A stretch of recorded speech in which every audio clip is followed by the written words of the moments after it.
Atlanta continues to own the offensive glass here in the fourth quarter. Great board. You lost. You failed. Loser! I don't even play basketball and I would have made that shot. And even if I didn't make that shot, I'd have did something funny. You know, I'd have did something funny. Came up and was like, hey, let's hold this whole Cody half point. It's just 35% from three after a couple years in the 40s.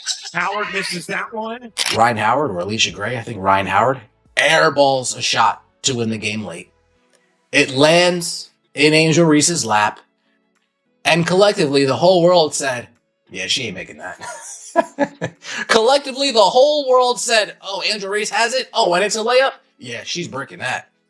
And lo and behold, point blank range to win the game, we get a classic Angel Reese pray-up and a... Angel Reese had every chance to be the hero of this game, and instead, she ended up being the punchline of it. That is not an exaggeration. That is exactly what happened on the floor between the Indiana Fever and the Atlanta Dream, and by the time the final buzzer sounded, Reese was not celebrating a win. Caitlin Clark laughing at Angel Reese after she missed a wide-open layup for the win. Quarter. Great board, just could not convert it. Was pushed under the hoop just enough to not have a great angle. To OT we go. She was standing under the rim with her hands on her head while Caitlin Clark walked past her, smiling, on her way to yet another statement victory. If you want to understand why this rivalry refuses to cool off, this one game gives you the entire blueprint in 95 minutes of basketball, and it is packed with enough twists that even people who do not follow the WNBA closely were talking about it by the next morning. Angel Reese, you had me laughing at you, girl. I told you. Angel Reese is a pure bum, the worst kind. Angel Reese is the type to steal the trash off your curb and try to see if she can go put it in her refrigerator. The girl can't make a layup to save her life. She missed like 7 layups in the first quarter. Meanwhile, me, the GOAT, Caitlin Clark, I'm putting on shows every single night. 26 points, 9 assists. Caitlin Clark and the Indiana Fever humiliate Angel Reese. Or maybe Angel Reese just humiliated herself. As the Indiana Fever go on to win 29 points, 9 assists. Am I looking like the... Let's start at the point where things actually turned physical. Because this did not begin as some heated back and forth between two players who already hate each other.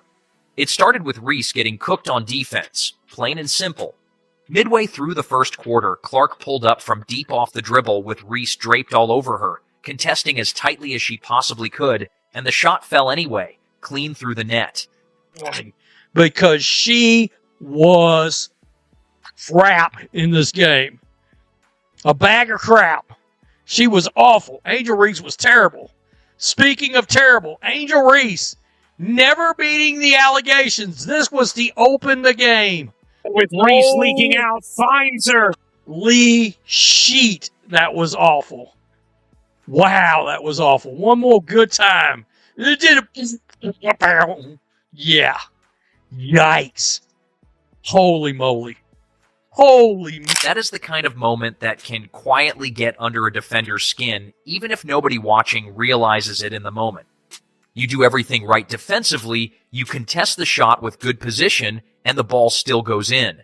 For a competitor like Reese, who prides herself on being physical and disruptive, that has to sting a little.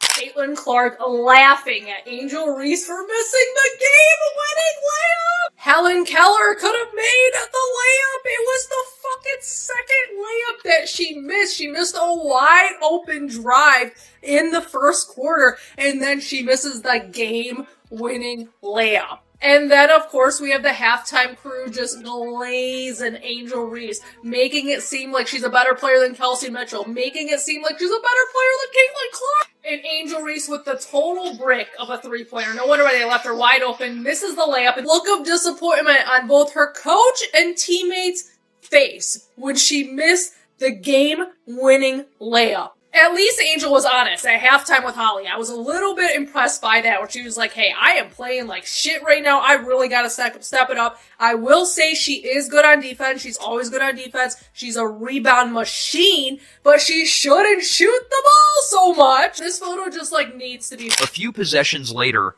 Ryan Howard's shot went up and missed, and both Reese and Clark went scrambling for the loose ball underneath the basket. That is when Reese, instead of just using her body to box out like a normal rebounding battle, shoved her forearm straight into Clark's neck to keep her away from the ball. Not a bump. Not incidental contact from two players jumping at the same time and colliding on the way down. A clear, deliberate shove to the neck, the kind of move that gets flagged in almost any other physical contest without a second thought. And this did not happen in a crowd or off in a corner where officials could claim they missed the angle. It happened directly in front of two referees standing right there in the paint, in full view, under bright arena lighting, with cameras from multiple angles catching every second of it. In the 40s, Howard misses that one, out of bounds, and it will be Indiana basketball. 4:10 to go in the first, and a Fever lead by 2. So, let's go to Angel Reese clocking Caitlin Clark right in the throat hole. Which is 35. Right here, you're going to watch. There she gets her in the neck, and there she gets her in the throat. Yeah. What are we doing? Neck, throat. Clark immediately turned to the officials with her arms out, practically begging for the whistle. Anybody watching at home could see it plain as day. She got hit in the neck fighting for a basketball, which is about as textbook a foul as it gets in any level of this sport. And the referees just stood there. No whistle, no review, nothing at all. Reese got away with it clean, and she knew it too, because she did not even bother to check if a call was coming her way. She just turned around and kept playing like nothing had happened, jogging back up the floor with the same expression she would have had after a routine defensive rebound. Look at how she hit Caitlin in the neck. Look, watch it. First time, look, second time. Bro, like, what are we doing? And then the refs act like they didn't see it. Like, bro, the refs in Atlanta got... The reaction online was immediate, and it was not kind to Reese. Clips of the shove spread across social media within minutes, racking up hundreds of thousands of views before halftime had even arrived. Fans who normally try to stay neutral in this rivalry, the ones who insist they just want to watch good basketball without picking a side, could not find a way to defend what they had just watched. One fan put it bluntly, saying, Reese is not a rebounder when she has to actually use technique and positioning. She is a player who grabs and shoves when the ball does not bounce her way. Another fan pointed out something that made the whole situation sting even more, noting that just minutes earlier, Clark had scored right over Reese's best contest, so the shove looked less like a hustle play gone wrong and more like frustration boiling over in real time. Whatever the actual motivation was, the pattern fans have grown used to seeing from Reese in this matchup was on full display again. Physical, aggressive, and sitting just outside the boundaries of a clean basketball play. Yo, Caitlin Clark is ridiculous, man, and in my opinion, she's the MVP right now. I mean, this performance for her was just insane, and look at this three right away in Angel Reese's face. The switch on Reese will fire. Hey! It's really obvious that these two do not like each other. Here's the thing about that kind of gamesmanship, though. It only works if it actually changes the outcome of the game. And on this night, it did not change a single thing in Reese's favor. She spent the rest of the first half struggling to find any kind of offensive rhythm, missing shot after shot in the paint that she normally converts without much trouble at all. By the time the dust settled on her shooting night, she had gone 0 for 6 to start the game and finished 5 for 16 from the field overall. A genuinely rough shooting performance for a player who built her entire reputation on efficiency and physicality around the rim. She still fought hard for boards and finished with 14 rebounds and 6 assists, so it is not as though she disappeared from the box score completely.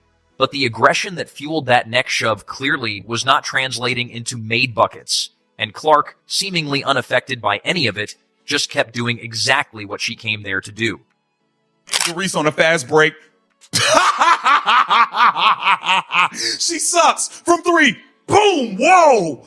Angel Reese on a layup. Can't score it. She stinks. Look at all these layups missed. The girl is awful. The girl is garbage. Here she comes. I'm going full court. Hey, boom. Get that out of here. She sucks. Here comes Angel Reese coming down the lane again. Uh-oh, spinning and missing another layup. It's missing another layup.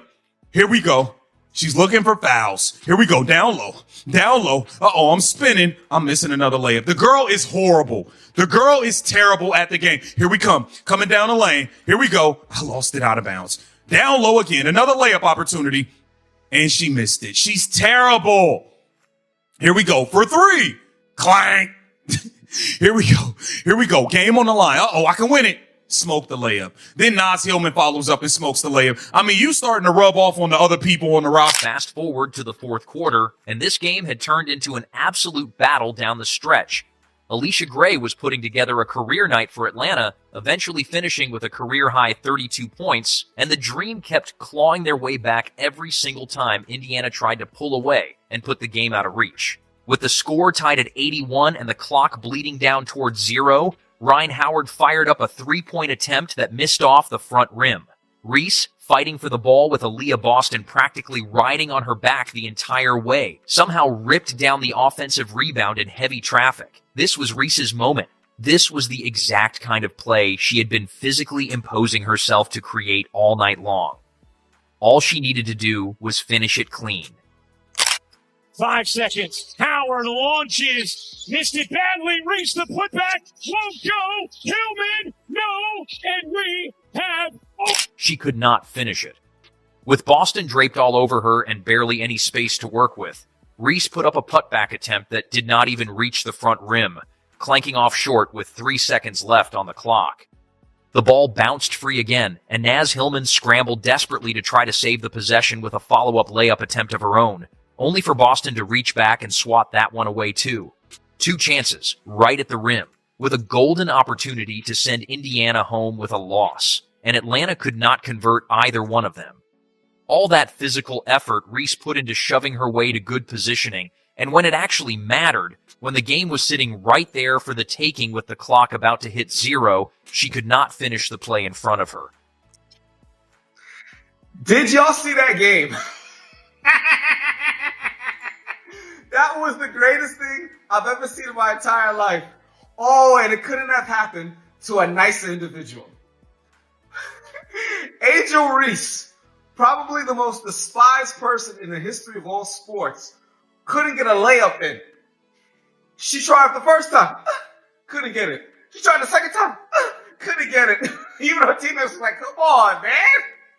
The third time at that point, the Indiana Fever just backed off. It's like, nah, come on, girl. I mean, we feel bad. Go ahead. She's like, I'm Jordan. No, I'm not. Meanwhile, motherfucking King Clark was laughing at her. She was like, the camera caught it. They even had to do a double take. She did the moonwalk. She was like, And this is the part of the night that really went viral across every platform. As Reese stood under the basket in visible disbelief, surrounded by teammates trying to console her after the missed chance, the broadcast cut to Clark walking back toward the Fever bench. She was smiling. Not a small polite grin either, an actual laugh, clearly amused by the sequence that had just unfolded in front of her eyes. Maybe it was relief after a stretch of tense physical basketball. Now here is where things could have gone completely sideways for Indiana, because the game was far from over at that point. Regulation ended tied, and this thing went to overtime, with both teams clearly running on fumes and playing almost entirely on emotion and adrenaline at that stage of the night. 3 free throws here for Ryan Howard is going to resuscitate this game for Atlanta, but Indiana will immediately challenge it. Let's see. Oh, I don't see anything. With about 10 seconds left in overtime and Indiana clinging to a slim lead, officials called a foul on Clark that sent Ryan Howard to the free throw line for 3 attempts. Indiana immediately challenged the call, and even the broadcast crew calling the game said out loud on air that they expected it to get overturned once officials looked at the replay. It looked soft. It looked like exactly the kind of call that gets reversed 9 times out of 10 in a moment like that. Instead, officials went back to the monitor, reviewed it, and upheld the foul anyway, and Howard calmly stepped up and made all 3 free throws without missing, cutting what had been a comfortable Fever lead down to just 2 points in the blink of an eye. For a moment, it genuinely looked like the referees were about to hand Atlanta a path right back into a game they had no business still being competitive in after blowing 2 point-blank chances to win it outright in regulation just minutes earlier. Show, baby! Yeah! Yeah!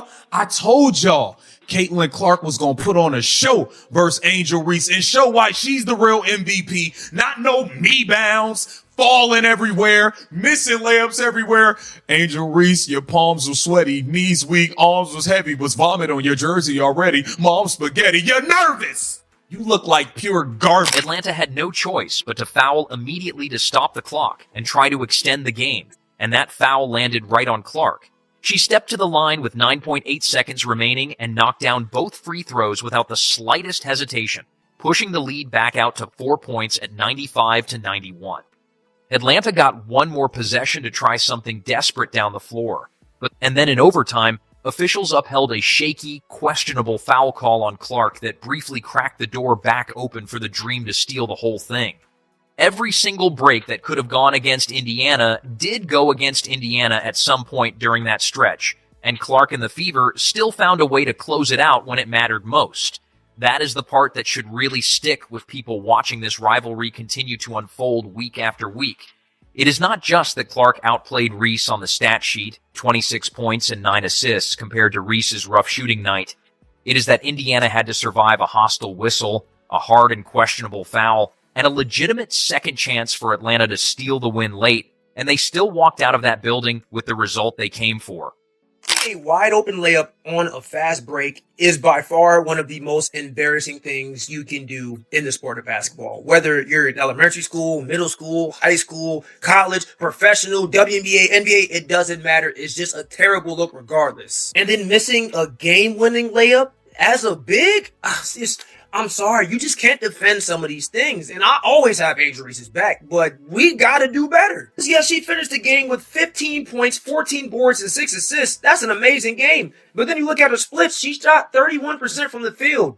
She shot 5 for 16 from the field as a big. There is also a bigger picture sitting underneath all of this drama that fans should not overlook. Both of these teams are locked in a genuine playoff push, and every one of these head-to-head matchups carries real weight beyond just the rivalry storylines. Atlanta came into this game trying to close the gap in the standings, and a win here would have meant something tangible for their positioning down the stretch. Instead, they walked away having blown a golden late-game opportunity, and Indiana extended a stretch where they have now won a large majority of their recent games. When you add in the physical toll these two teams keep putting on each other every time they meet, you start to understand why this particular game felt like it carried more weight than a typical midseason matchup. Shoots it, airballs it, right into Angel Reese's lap. And you know what everybody said? Collectively, ain't no fucking way. Ain't no fucking... Bricked it. Point blank, with a chance to win the game, bricks it. This is something we see from Angel Reese every single game, Brick City. Earlier in the game, we saw Angel Reese matched up against Caitlin Clark on a screen. Caitlin Clark sees Angel Reese. Oh, this is easy. Step back. Hold up. Easy money. For Reese, this loss stings in a way that goes beyond just one bad shooting night on the stat sheet. She had the exact moment she wanted, an offensive rebound in a tied game with mere seconds left on the clock. The kind of play that gets remembered for years in a rivalry like this one. And instead of walking away as the player who delivered the physical edge and then finished the job with a game-winning bucket, she walked away as the player who shoved her way into position and then could not finish when the moment actually arrived. Clark, on the other hand, absorbed a shot to the neck without getting the benefit of a call. In a rivalry that has been defined by physicality and controversy at almost every single turn since these two entered the league, this was the night where all of that noise ended up mattering less than what actually happened at the rim in the game's final moments, and Reese came up short exactly when it counted the most.